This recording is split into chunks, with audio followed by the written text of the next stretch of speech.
প্রিয় শিক্ষার্থী বন্ধুরা, আসসালামু আলাইকুম। আশা করি তোমরা সবাই ভালো আছো। তো আজকে আমি তোমাদের ষষ্ঠ শ্রেণীর ডিজিটাল প্রযুক্তি যে বইটি রয়েছে তার এই 47 পৃষ্ঠায় তোমাদের একটি ছক রয়েছে। তো এখানে দেখতে পাচ্ছ কিছু ফাঁকা জায়গা রয়েছে।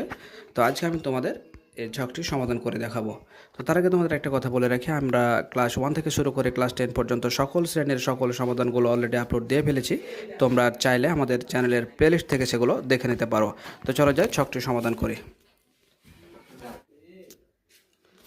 তো প্রিয় শিক্ষার্থী, দেখতে পাচ্ছ যে সুন্দর করে তোমাদের ছকটি সমাধান করে দেওয়া হয়েছে। তোমরা শুধু সুন্দর করে তুলে নাও। তো দেখতে পাচ্ছ যে বাম দিকে ছিল ডিজিটাল মাধ্যমের ঝুঁকি এবং ডিজিটাল নয় বা সাধারণ মাধ্যমের ঝুঁকি, এটা সুন্দর করে দেওয়া রয়েছে।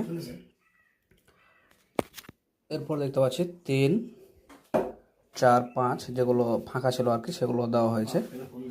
তো প্রিয় শিক্ষার্থী, সুন্দরভাবে তোমরা এটা তুলে নাও।